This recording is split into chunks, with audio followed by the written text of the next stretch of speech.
जब सुने के होई भोजपुरी गाना बस बजे के चाही गाना।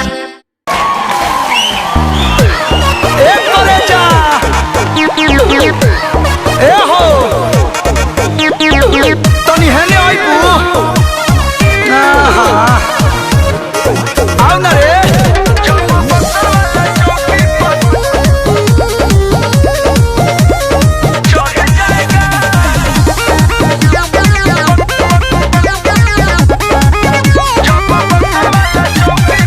आइल बड़ा नाच देखा चढ़ली जवानी में नया आँख से का जवानी में बेमानी होता।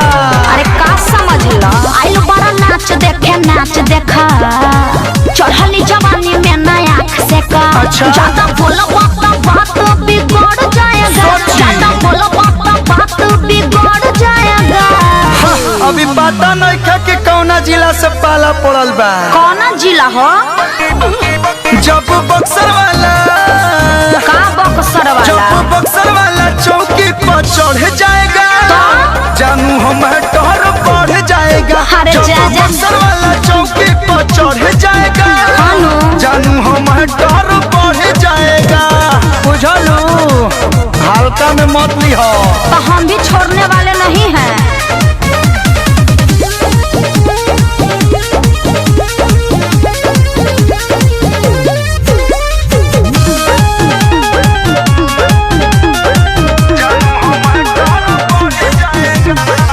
उमर बकाच तू तो गरम बुझाला, सबका से ज्यादा करत बड़ा हाला।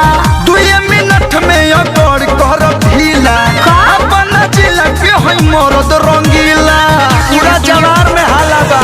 अरे हटा ना उमर बकाच तू तो गरम बुझाला, सबका से ज्यादा करत बड़ा हाला। 2 मिनट में अगर कर ढीला कैसे? अपना जिला के होई मरद रंगीला। सुना रह प्यार से गाड़ी लड़ जाएगा, रह प्यार से गाड़ी लड़ जाएगा। अरे हम प्यार से क्या जबरदस्ती भी मनाना जानते हैं। का? बाग जिला बुझल। जब बक्सर वाला का बक्सर वाला? जब बक्सर वाला चौकी पर चढ़ जाएगा तो? सोना हो टहर बढ़ जाएगा। गिरियो जब जाएगा। बक्सर वाला चौकी पर चढ़ जाएगा जानू हो टहर बढ़ जाएगा।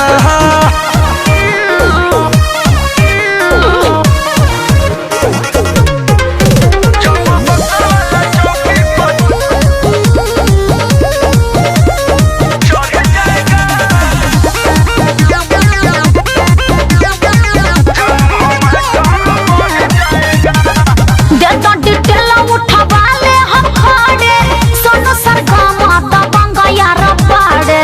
नाम हो कलुआ सुबाबा के भाई हई तोरा जैसन खातिर बबुनी दवाई हई स्पेशल वैक्सीन रखा हूँ। अरे कुछ न करवा दे तो डिटेल उठवा ले हम खड़े, सोनू सरगम दबंग यार बाड़े।